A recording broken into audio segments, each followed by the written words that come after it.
Good morning and welcome to coffee times సిపెండ్స్ tea. నేను నారాయణ రెడ్డి. మనం దినపత్రికలోని ప్రధాన వార్తలను విశ్లేషించుకునే కార్యక్రమం కాఫీ టైమ్స్ సిపెండ్స్ టీలో ఈరోజు మనతో ఉన్నారు సీనియర్ జర్నలిస్ట్ పొన్నూరు వెంకట శ్రీనివాసరావు గారు. మరి వారిని అడిగి ముఖ్యమైన విశేషాలు ఏంటో చూద్దాం. నమస్కారం గురుగారు. Good morning. Very good morning and welcome to coffee time. Thank you. ఈరోజు పొగమంచు అసలు చాలా దట్టంగా ఉంది. పొగమంచు రావడానికి కారణం ఏంటంటే వేడి పెరుగుతుంది. అవునా? వాతావరణంలో వేడి పెరిగినప్పుడు ఆ మంచు కరుగుతుంది అనమాట. అంటే సూర్యుడు వస్తున్నాడు ఇంకా. ఓకే. అంటే అదే దానికి సూచిక ఉన్నాడు. పొగమంచు ఎప్పుడైనా వచ్చిందంటే ఆ మంచు అంతా కరిగిపోయి పొగ రూపంలో వస్తుంది. అదొకటి. రాజకీయాలు కూడా వేడెక్కుతున్నాయి, అందుకని కూడా మంచు రావచ్చు. ఎటు తెగకుండా మొత్తం వేడిగానే ఉంది రాష్ట్రం. టెన్షన్ లో పెట్టేసాయి. అది ఒకసారి ముందుగా సాక్షిలో చూద్దాం సార్ ఏం వార్తలు వచ్చాయో. అందరికీ ఆరోగ్యం, ఆరోగ్యశ్రీ సేవలు తెలియని వారు ఒక్కరూ ఉండకూడదు సీఎం జగన్. ఇక యావజ్జీవం తప్పదు, ఏ లెక్కన చూసినా శిక్ష నుంచి చంద్రబాబు తప్పించుకోలేరు. చుట్టుముట్టిన స్కిల్లు, ఫైబర్ నెట్, అసైన్డ్ భూములు, ఐఆర్ఆర్, లిక్కరు, ఇసుక స్కామ్లు. సో వీటన్నిటి నుంచి చంద్రబాబు తప్పించుకోలేడు అని ఒక వార్త. ఇక బాబు, లోకేష్ దొంగలు, కమిషన్ల కోసం పోలవరాన్ని వాడుకున్నారు. గత ఎన్నికల ముందు మేమే 150 కోట్లు ఇచ్చాం అని చెప్పేసి చంద్రబాబు ఫోటోను నేలకేసి కొట్టిన గుంటూరు నేత అంట, మాజీ ఎంపీ రాయపాటి. ఇక పచ్చసేన, టీడీపీ నేతలకు జనసేన ముసుగు, పొత్తులో కేటాయించే అరకొర సీట్లకు చంద్రబాబు ఎసరు. ఇంకోటి 76 కిలోమీటర్లు 14,000 కోట్లు, విశాఖ మెట్రో రైల్ కారిడార్కు రాష్ట్ర ప్రభుత్వం ఉత్తర్వులు జారీ. పీపీపీ పద్ధతిలో 4 కారిడార్ల నిర్మాణానికి ప్రణాళికలు. ఓకే, అదొక మంచి వార్త. ఇవి సాక్షిలో వచ్చిన ప్రధాన వార్తలు సార్. ఆంధ్రజ్యోతిలో చూస్తే బడుగులపై పెత్తనం, ఎస్సీ ఎస్టీ నియోజకవర్గాల్లో షాడో ఎమ్మెల్యేల తిష్ట. ఇక ఒంగోలు ఎంపీ అభ్యర్థిగా చెవిరెడ్డి, సీఎం జగన్ ప్రతిపాదన, ఎమ్మెల్యే ఓకే. మాగుంట బాలయానికి చెక్ చెప్పడానికి అని చెప్పేసి ఒక వార్త వచ్చింది, ఊహాగానమైన వార్త. ఇక తరలింపు లెక్కలివ్వండి, దేనికి ఎంత స్థలం కేటాయించారు, క్యాంపు ఆఫీసులకు ఎంత సేకరిస్తున్నారు, ఎంతమంది ఉద్యోగులు అక్కడికి వెళ్ళాలి, వారు అక్కడ ఎన్ని రోజులు ఉంటారని చెప్పేసి నిన్న హైకోర్టు ప్రభుత్వాన్ని ఆదేశించింది సార్. ఇక అమూల్ అబాసు పాలు యంత్రాంగాన్ని అంతా కదిలించిన నిండని కడవ, రోజుకు 1.40 కోట్ల లీటర్ల టార్గెట్తో ఏపీలోకి 3 ఏళ్ళు గడిచిన 3 లక్షలు దాటిన సేకరణ అని చెప్పేసి ఒక వార్త. ఇక నేలపై నిద్ర, సాత్విక ఆహారం, 11 రోజులు అనుష్ఠానం ప్రారంభించిన మోడీ. రామాలయం ప్రారంభోత్సవం దాకా దీక్షలోనే. నాసిక్లోని కాలారాం గుడిలో ప్రధాని శ్రమదానం, రామాయణ పారాయణం, ప్రజలకు సందేశం. ఇవి ఆంధ్రజ్యోతిలో వచ్చిన వార్తలు. ఇక చివరిగా ఈనాడులో చూస్తే మెగా దగ, జంబో డిఎస్సి అంటూ ఊరించి నిరుద్యోగులను వంచిన జగన్ అని చెప్పేసి ఒక వార్త వచ్చింది. ఇక హౌతీలపై అమెరికా, బ్రిటన్ భీకర దాడులు, యెమెన్లో రెబల్స్ స్థావరాలపై క్షిపణులు, బాంబుల వర్షం. ఇక అంగన్వాడీలతో మరోసారి చర్చలు విఫలం, వేతనాలు పెంచేందుకు ప్రభుత్వం ససేమిరా, తొలగిస్తామనే తాటకు చప్పులకు బెదిరేది లేదన్న అంగన్వాడీలు. ఈసారి స్టేట్లో వచ్చిన ప్రధాన వార్తలు. జిల్లాలో చూడండి, మన ప్రకాశం జిల్లా వార్తలకు వస్తే జూదం నిర్వహిస్తే కఠిన చర్యలు తీసుకుంటామంటున్నారు. మనకి సంక్రాంతి అనగానే కోడి పందాలు, జూదం ఆడటం ఇవన్నీ కూడా నిర్వహిస్తారు. పేకాట ఆడటం, పేకాట శిబిరాలు ఇవన్నీ కూడా పెడతారు. ఎందుకంటే సంక్రాంతి సెలవులకు అందరూ ఎక్కడెక్కడి నుంచి వాళ్ళు వస్తారు కాబట్టి ఇవన్నీ ఎంజాయ్ చేస్తుంటారు ఈ ఆటలతోటి. కానీ రాష్ట్ర ప్రభుత్వం ఆడుదాం ఆంధ్ర అనే కార్యక్రమం పెట్టి ఈ సందర్భంగానే చక్కగా గ్రామీణ క్రీడలు, సంప్రదాయ క్రీడలు ఏదైతే ఉంటాయో వాటిల్ని ఆడుకుంటూ హ్యాపీగా ఉండాలి తప్పితే ఇటువంటి జూదానికి సంబంధించినటువంటి క్రీడలు ఎక్కడ ఆడినా సరే వాళ్ళ మీద కఠిన చర్యలు తీసుకుంటామని ఎస్పీ గారు హెచ్చరించడం జరిగింది. గతంలో ఉన్నటువంటి ఎక్కడెక్కడ ఈ కోడి పందాలు నిర్వహించారు, జూదం ఆడుతుంటారు, వాటి మీద కూడా ఒకసారి పర్యవేక్షణ అది పెట్టడం. గతంలో ఈ నిర్వహించినటువంటి వాళ్ళని పట్టుకొని ఉంటారుగా, వాళ్ళ మీద బైండ్ ఓవర్ పెట్టి ఈ 3 రోజులు 4 రోజులు వాళ్ళ ఆధీనంలో ఉంచారనుకోండి, ఇటువంటివి జరగకుండా ఉంటాయి అనేది ఎస్పీ గారు కూడా అధికారులందరికీ సూచించడం జరిగింది. ఎవరైతే మనకు తెలిసిందనుకోండి మనం కూడా వాళ్ళకి పోలీసులు తెలియజేయచ్చు. దానికి సంబంధించి 100 నెంబర్ ఉందిగా, అదొకటి 112 అనే నెంబర్ కూడా తెలియజేస్తే వెంటనే పోలీసులు వచ్చి వాళ్ళని అరెస్ట్ చేసేదానికి అవకాశం ఉంటుంది. కాబట్టి ఎవరు ఇలాంటివి ఆడించినా సరే నేరమే అని చెప్పి హెచ్చరించారు. ఇప్పుడు ఎడ్ల బండి పోటీలకి అవకాశం కల్పించినప్పుడు వీటికి ఏంటి సార్ ప్రాబ్లమ్? కోడి పందాలకి ఏం చేస్తారంటే కింద కత్తులు కడతారు, అంటే జీవహింస లెక్క.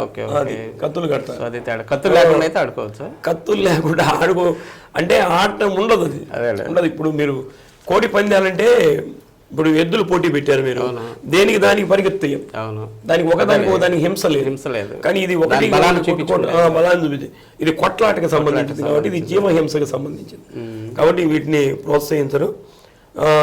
అలా మామూలుగా ఆడతారా అంటే అది ఆడేది కాదు కదా, జూదం. అది కత్తులు ఉంటేనే దానికి ఇది ఉండేది కాబట్టి దాన్ని నిషేధం. ఇక పేకాట తెలిసిందే కదా, జూదం. కాబట్టి వీటి మీద నిషేధాన్ని విధించారు ఎస్పీ గారు. Okay sir. ఇక నిన్న స్వామి వివేకానంద యువతకు స్ఫూర్తి, స్వామి వివేకానంద జయంతి కదా నిన్న, బాగా జరిగాయి సార్. జనవరి 12 అంటే స్వామి వివేకానంద జయంతి. స్వామి వివేకానంద ఆయన చేసినటువంటి యువతకు ఇచ్చినటువంటి సందేశం. ఎంతో మంది యువకులు కూడా ఆయన మార్గదర్శకంలో నడిచినటువంటి వాళ్ళు. ఇప్పుడు భగత్ సింగ్ ఏ విధంగా అయితే స్వాతంత్ర పోరాటంలో ఒక విప్లవ స్ఫూర్తినిచ్చాడు, యువతకు స్ఫూర్తినిచ్చాడు, అలానే స్వామి వివేకానంద కూడా తర్వాత కాలంలో ఆయన కూడా యువతకి విశేషమైనటువంటి స్ఫూర్తిని ఇచ్చినటువంటి వ్యక్తి. కాబట్టి ఆయన కూడా చెప్పాడు, ఈ భారతదేశం బాగా మంచి భారతదేశం నిర్వహించాలంటే ఒక ఉక్కు సంఖ్యలు కలిగినటువంటి నరాలు కలిగినటువంటి యువతను కనుక నాకు ఇస్తే నేను నవభారతాన్ని నిర్మిస్తానని కూడా ఇవ్వండి, నేను నిర్మిస్తా అన్నాడు. అటువంటి సందేశాన్ని యువకులు కూడా స్ఫూర్తిగా తీసుకొని ఈరోజు స్వామి వివేకానంద అంటే ఆయన ఆ రోజు చికాగో నగరానికి వెళ్ళడానికి ఎంత కష్టపడ్డాడు, ఆ కష్టం యువకులు కూడా సేకరిస్తే స్వామి వివేకానంద లాగా చరిత్రలో నిలిచిపోతాడు అన్నటువంటి సందేశాన్ని నిన్న కలెక్టర్ గారు కూడా ఇవ్వడం జరిగింది. అందుకనే యువజన ఉత్సవాలు అవన్నీ కూడా ఆయన పేరు మీద నిర్వహిస్తారు. National youth day. Okay sir. ఇక మరో కోవిడ్ కేసు నమోదైందండి సార్, ఎక్కడ ఇది ఒంగోలులోనే. ఇది ఇప్పుడు ఇంకొల్లు ప్రాంతంలో, అంటే వాళ్ళు తగ్గిపోయినట్లుంది, వాళ్ళు ఇంకా మామూలుగా కంటిన్యూషన్ అయినట్లేదు. ఇది ఇంకొల్లులో వచ్చింది. ఇది ఈవిడ ఏదో తీర్థయాత్రలకు వెళ్ళొచ్చారట, 51 ఏళ్ళు ఉంటాయండి మహిళకి. తీర్థయాత్రలకు వెళ్ళొచ్చారట 15 రోజులు. వచ్చిన తర్వాత ఈ ఒళ్ళు నొప్పులు ఇవన్నీ ఉంటే టెస్ట్ చేస్తే పాజిటివ్గా వచ్చింది. అయినా కానీ ఆమె మళ్ళీ ఇంకొల్లు వెళ్ళిపోయి వాళ్ళ ఇంట్లోనే రెస్ట్ తీసుకుంటుందట. కాబట్టి ఏమి భయపడాల్సిన పని లేదు, కానీ జాగ్రత్తలు మటుకు పాటించండి అని చెప్తున్నారు. జనరల్గా ఏమిటంటే ఈ తీర్థయాత్రలు ఇలా వెళ్ళొచ్చినటువంటి వాళ్ళకి జనరల్గా అక్కడ వాతావరణం మరియు ఇవన్నీ ఉంటాయి. అది ఏంటంటే ఇది టచ్ అయ్యింది, లైట్గా టచ్ అయ్యి ఉంటుంది. కాబట్టి జాగ్రత్తలు పాటించమని చెబుతున్నారు. ఎందుకంటే గతంలో కూడా ఇలా వచ్చినటువంటి వాళ్ళని, వాళ్ళ అటెండెంట్స్ని ఆయన ఎక్కడెక్కడ తిరిగాడు వాళ్ళందరూ కూడా చేశారు. వాళ్ళందరూ కూడా ఎవరికి కనిపించాలి, ఇదేదో రేరుగా అట్లా కనిపించేట్లుంది. ప్రస్తుతం మీద భయపడాల్సినటువంటి పని అయితే ఏం కనపట్టాల, జాగ్రత్తలు తీసుకోవాలి. సార్ ఈ ఇజ్రాయెల్లో ఉద్యోగాలు అంటే ఏంటిది? ఇజ్రాయెల్లో ఉద్యోగ అవకాశాలు ఉన్నాయట. ఇది నైపుణ్యాభివృద్ధి సంస్థ స్కిల్ డెవలప్మెంట్ ద్వారా పంపిస్తున్నారు. అంటే గవర్నమెంట్ ద్వారానే పంపుతున్నారు కాబట్టి అఫీషియల్ గా ఇబ్బంది లేదు. 21 సంవత్సరాల నుంచి 45 సంవత్సరాల వయసు ఉండాలట, 3 సంవత్సరాల అనుభవం ఉండాలి. దేంట్లో అంటే ప్లాస్టరింగ్ వర్క్, ఇది బిల్డింగ్ వర్క్ కి సంబంధించింది. Plastering work, ceramic work, building frame work, iron binding work, construction field లో అక్కడ అవకాశాలు కల్పిస్తున్నారు. అంటే జనరల్ గా మనకి హైదరాబాద్ వెళ్తుంటారు బేల్దార్ మేస్తులు అందరూ కూడా, ఇది విదేశాల్లో కూడా అవకాశం కల్పిస్తున్నారు. కాబట్టి దీనికి ఇంట్రెస్ట్ ఉన్నటువంటి వాళ్ళు కొద్దిగా ఇంగ్లీష్ నాలెడ్జ్ కూడా ఉండాలని చెప్తున్నారు. ఉంటే అక్కడ మంచి రెమ్యునరేషన్ బాగుంటుంది. కాబట్టి గవర్నమెంట్ ద్వారా పంపిస్తారు కాబట్టి వీళ్ళకి కొంత భయం కూడా ఉండదు. అంటే వాళ్ళే పాస్పోర్ట్ అన్ని ఇప్పిస్తారు, అన్ని ఏర్పాట్లు చేస్తారు. కాబట్టి మంచి నమ్మకంగా వెళ్ళొచ్చు. మరి సో మరో వార్త సార్, సీఎంలు కలిసిన కంది రవిశంకర్ గారు నిన్న సీఎం గారిని కలిశారు. అయితే ఇదే అంటే ఇప్పుడు రాజకీయాలు బాగా వేడెక్కున్నాయి కాబట్టి దీనికి సంబంధించి ఏదన్నా రాజకీయాలకు సంబంధించి మన జిల్లాలో ఎక్కడన్నా కాపు సామాజిక వర్గంలో ఏదైనా సీటు ఇవ్వాలా అన్న దాని మీద ఏదైనా చర్చలు జరిగి ఉంటాయని ఊహాగానాలు అయితే జరుగుతున్నాయి. కానీ రవిశంకర్ గారిని అడిగితే వ్యాపార నిమిత్తం అక్కడికి వెళ్ళడం జరిగింది, దానికి కోసం ఆయనతో కలిశాను మర్యాదపూర్వకంగా అన్నటువంటి విషయాన్ని అయితే స్పష్టం చేశారు.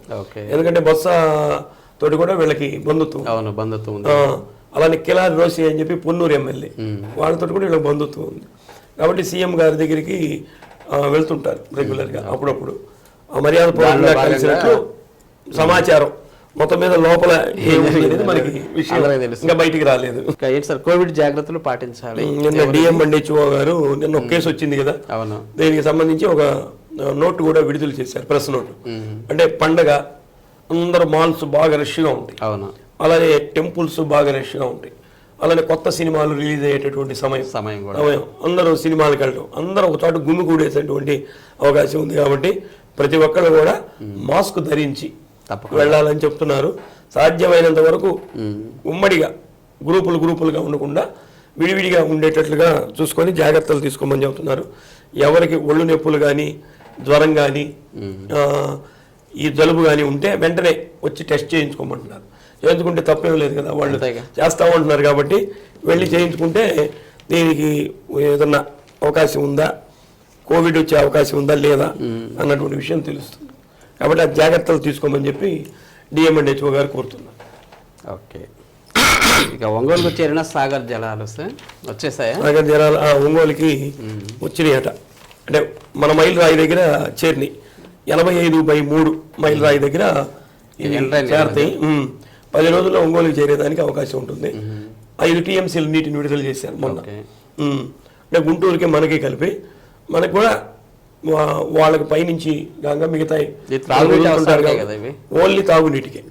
అలానే జిల్లాలో ఉన్నటువంటి ఈ ఆయకట్టు కింద ఎవరైతే ఉంటారో వాళ్ళందరూ కూడా ముందు చెరువులు నింపుకోమని చెప్పి అధికారుల ఆదేశాలు జారీ చేయడం జరిగింది.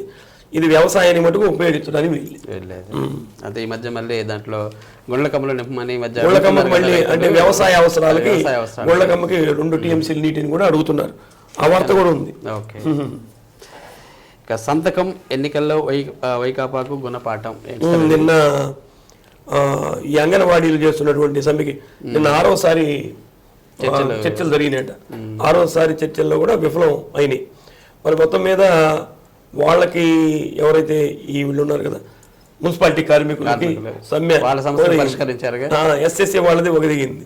మరి మొత్తానికి వీళ్ళది ఎందుకు ఎక్కడ అక్కడ చిక్కుముడు ఉందో అర్థం కావట్లేదు. వేతనాల పెంపు దగ్గరే ఆమోదించారు, పెంపు దగ్గరే అంటే బడ్జెట్ కావాలి కదా. అవును, దానికోసమేమో ఇదే వీళ్ళు మటుకు చాలా మందిని సంఘీభావం తెలియజేస్తున్నారు. ప్రజా సంఘాలు అందరూ కూడా అవును నిన్న సంతకాల సేకరణ ఒకటి పెట్టారు పబ్లిక్.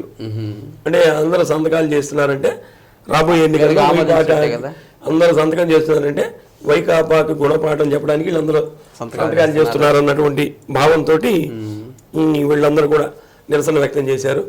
రాబోయే రోజుల్లో మా సమస్యలు పరిష్కరించకపోతే ప్రభుత్వం మీద దీని ప్రభావం చూపిస్తామని చెప్పి వాళ్ళు కూడా ప్రతిజ్ఞ చేస్తున్నారు. మరి మొత్తం మీద జూలైలో పెంచుతామని చెప్పేసి రాత్రి సజ్జలు చెప్తున్నారు సార్. కానీ ఎంత పెంచుతారు ఏంటి అనేది మాకు రిటర్న్ రాసివ్వండి అని వీళ్ళు అడుగుతున్నారు. అంటే రేపు ఎలక్షన్స్ వస్తున్నాయి. ఎలక్షన్ వచ్చిన తర్వాత మళ్ళీ ఎలా ఉంటుందో చెప్పలేము. కొత్త ప్రభుత్వం వస్తుందో చెప్పలేము. కొత్త ప్రభుత్వం వస్తే ఈ ప్రభుత్వం వస్తుందా మళ్ళీ ఇంకా మారుతుందా, ఒకవేళ మళ్ళీ ఈ ప్రభుత్వమే వచ్చింది అనుకో మళ్ళీ 5 ఏళ్ళు ఉంటుంది. మేము ఇప్పుడు ఏమో మళ్ళీ అస్మాని ప్రయోగించారనుకోండి వీళ్ళకి వ్యతిరేకత ఉంటుంది. కాబట్టి అదేదో ఇప్పుడే మాకు ఆ నిర్ణయం ప్రకటించండి అని వీళ్ళు కూడా పట్టుబట్టున్నారు. ఓకే సార్, ఇక 14న సంఘీభావ ర్యాలీ అంట దేనికి సార్? ఇది రాహుల్ గాంధీ మణిపూర్లో ర్యాలీ చేస్తున్నారట. అంటే మణిపూర్లో అప్పుడు జరిగింది కదా హింస జరిగింది. దానికి సంబంధించి జోడో యాత్ర 14వ తేదీ అక్కడ చేస్తున్నారు. దానికి సంబంధించి సంఘీభావంగా మన జిల్లాలో కూడా ఒక యాత్రని చేయాలని చెప్పి యువజన కాంగ్రెస్ ఆధ్వర్యంలో నిన్నగాక మొన్న యువజన కాంగ్రెస్ పెద్ద ర్యాలీ పెట్టారు. ర్యాలీ పెడితే అద్దంకి బస్ స్టాండ్లో ఒక మీటింగ్ కూడా పెట్టారు. మొత్తం మీద కొంత స్పందన కనిపించింది.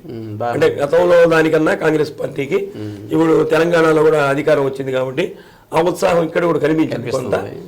నిన్న బాగానే పబ్లిక్ కూడా కాంగ్రెస్ పార్టీ అభిమానులు ఎవరైతే ఉంటారో వాళ్ళు పాల్గొన్నారు. కాంగ్రెస్ పార్టీకి సంబంధించిన నాయకులు కూడా ఆనందాన్ని వ్యక్తం చేశారు. అంటే మాకు కూడా పూర్వవైభవం రాబోతుంది. దాంట్లో భాగంగా రేపు మళ్ళీ 14వ తేదీ సంఘీభావ యాత్ర కూడా చేస్తాం. ఓకే, న్యాయవాదులు నిలుస్తున్నారు సార్. వీళ్ళు దేనికోసం? న్యాయవాదులు అంటే న్యాయాన్ని పరిరక్షించాలని. ఇప్పుడు ప్రభుత్వం, రాష్ట్ర ప్రభుత్వం భూ హక్కు యాజమాన్య చట్టం అనేది ఒకటి తీసుకొస్తుందట. ఇది చట్టాన్ని న్యాయస్థానాలకు కాకుండా రెవెన్యూ డిపార్ట్మెంట్కి అప్పచెప్పే కార్యక్రమం అంటే ఒక వ్యక్తి చేతిలోనే ఉంటుంది. రెవెన్యూకి సంబంధించి అంతా కూడా రెవెన్యూ అధికారులు ఎవరైతే ఉంటారో అంటే డిఆర్ఓ అలానే ఆర్డీఓ వీళ్ళు ఉంటారు. వీళ్ళ కోర్టు కూడా నడుస్తుంది అక్కడ ఈ రెవెన్యూ భూములకు సంబంధించి. జేసీ గారి కోర్టు కూడా ఉంటుంది. ఓకే. ఈ ప్రభుత్వ భూములు, రెవెన్యూ భూములకు సంబంధించి ఆ కోర్టులో వాదోపవాదాలు జరుగుతాయి. ఇది అసలు మొత్తం కూడా వాళ్ళకే అప్పచెప్పేటటువంటి ఇది ఇచ్చిందట. అంటే ఇంకా కోర్టుకు సంబంధం లేకుండా. కోర్టుకు సంబంధం లేకపోతే ఇప్పుడు అక్కడ ఉన్నటువంటి అధికారులకి న్యాయం మీద, చట్టం మీద సంపూర్ణమైనటువంటి అవగాహన ఉండాలి. చట్టాలు తెలియదు కాబట్టి దీన్ని వాళ్ళకి ఇవ్వటం వల్ల ఈ ఎవరికైతే ఆస్తి హక్కు ఉంటుందో, ఎవడు బలవంతుడైతే వాడి దగ్గరికి వెళ్ళేదానికి అవకాశం ఉంటుంది. రాజకీయ ప్రాబల్యం దీంట్లో పెరుగుతుంది. కాబట్టి దీన్ని చట్ట పరిధిలోనే ఉంచాలి. దీన్ని చట్ట పరిధిలో తీసుకొచ్చేంత వరకు కూడా మేము పోరాటం చేస్తామని చెప్పి న్యాయవాదులు స్వచ్ఛందంగా ముందుకు వచ్చారు. అవును, అది చాలా ఇది చాలా ప్రమాదకరమైన.